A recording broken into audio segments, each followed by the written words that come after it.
All right, so we're talking about how or when eclipses occur. So we're going to do predicting eclipses.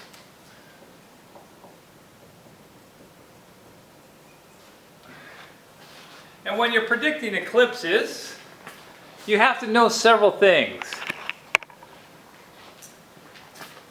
First, you have to realize that the moon, because of its tilted orbit, is above and below the sun most of the time. Okay?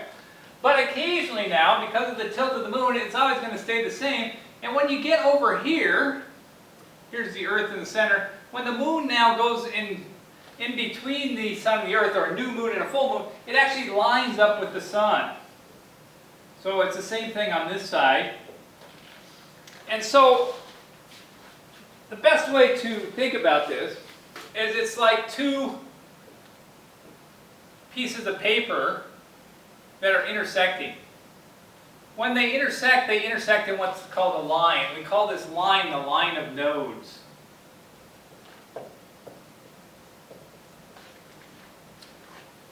That line of nodes, right there, is where, when that is pointing towards the sun, then we can have an eclipse. When it's pointing away from the sun, or either side of that, we can have an eclipse. So these positions right here are called the eclipse seasons.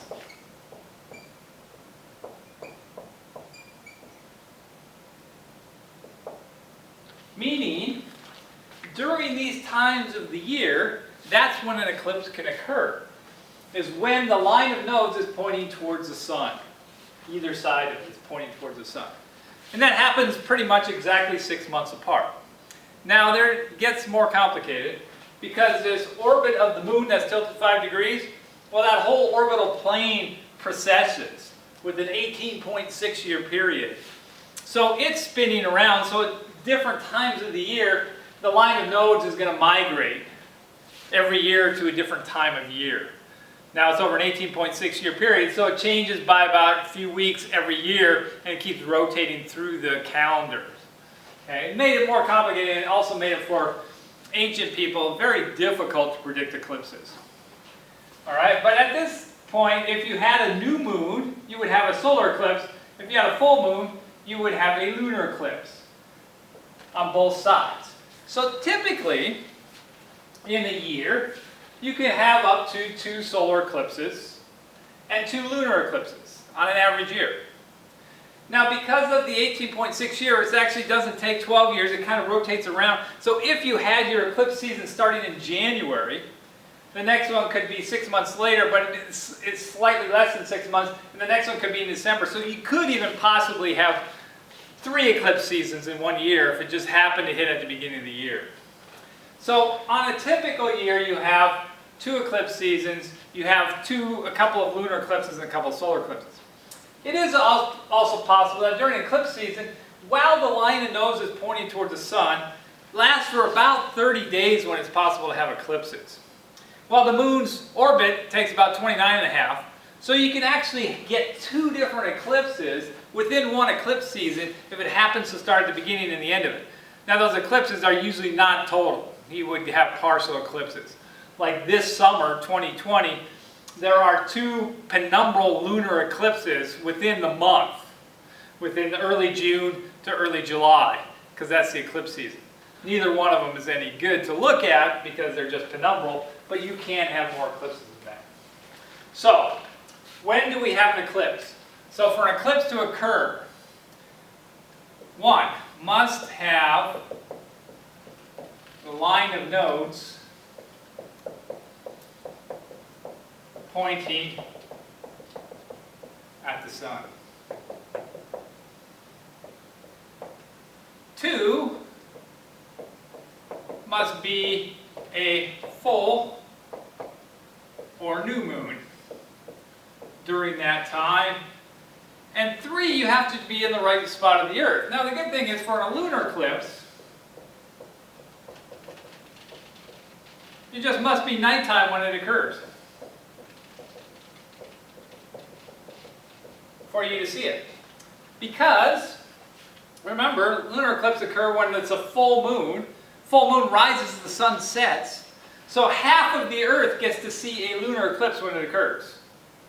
That doesn't, you still have to be in the right half, but half of the Earth gets to see it.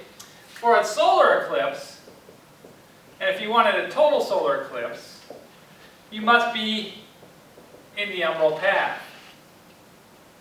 for a total solar eclipse.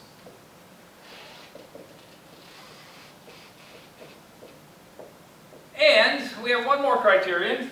For a total solar eclipse, you must be in emerald path, and the moon can't be too far away, otherwise it's too small and you'll get an annular eclipse. So it must be an emerald path, and moon is not near apogee at the time, which is the furthest point in its orbit. So these criterion have to be met for an eclipse to occur. So that's why it was difficult. It wasn't until the 1700s and where the astronomers got sophisticated enough and understanding enough of orbits that they could start to even predict eclipses. Ancient people couldn't. Now there's stories about them, like the Chinese emperor would have a court astronomers.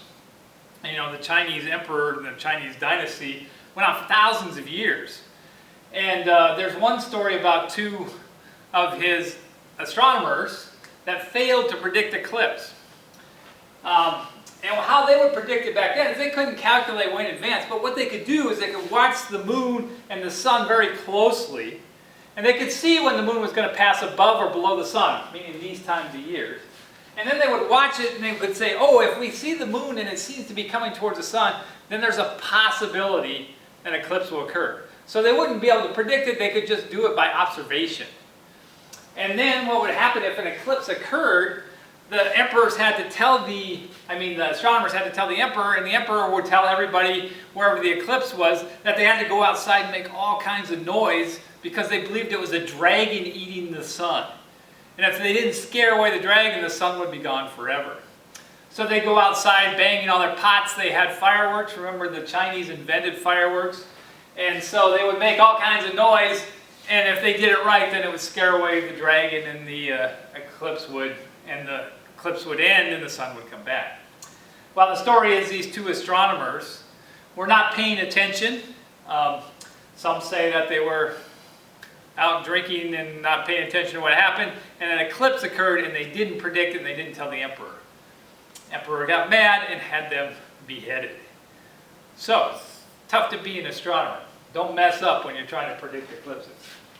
There's also a story, since I'm telling stories, about Christopher Columbus. Christopher Columbus, and I think it's his fourth voyage, he came here 4 times. When he came, that time he had a problem with his main mast on his main ship. And they had to replace the mast, which was going to take weeks. And he got stuck in Jamaica. And while he was in Jamaica, his crew was working on the ship to try to repair it. And native people were there. And the native people were helping them by giving them food and stuff like that. And they had a good relationship. But then there was some kind of altercation where 2 of Columbus's men actually shot and killed some of the natives. Well, the chief of the natives got very upset and said, we're not going to help you at all, you need to leave. And Columbus realized he couldn't leave because his ship wouldn't get back to Spain without some help, without repair. So he's kind of stuck. But he went and read in his logbook that there was going to be a total lunar eclipse in a couple of days. So he sent word to the chief and said, hey, if you don't help us by providing us food and allowing us to stay here and fix our ship, our gods are going to get angry and do bad things to you. And they're going to do that, and to prove what I'm saying is true, 2 nights from now, exactly how many nights I don't know, but he said our God is going to turn the moon totally red. And that'll be proof to you, he's going to make it look like blood, that he means business. And the chief's like, yeah, your God doesn't have any power to do that. Sure enough, as predicted in the charts, the total lunar eclipse happened. And the moon turned red. And the chief, not knowing what was going on, said, oh man, his God must have a lot of power. And he agreed to actually feed Columbus and not do anything until Columbus's ships were there. Now Columbus was smart though. Right when the guy sent an emissary, Columbus said, okay, bring back the moon, we believe you. Columbus said, well, let me think about it. I got to go talk to my God for a while. Because Columbus knew how long the eclipse was going to last. And so he was timing it. And then he waited and he said, well, with just a couple minutes before the eclipse was going to end, he said, okay, we agree to you. So as soon as he got to the chief, boom, the moon started coming back out. And so it made it look like Columbus had made all this happen. So, moral of the story, knowledge is power. Ignorance gets you nothing. So, got to learn as much as you can. So, that's it for eclipses. Make sure you know what's necessary for an eclipse to occur.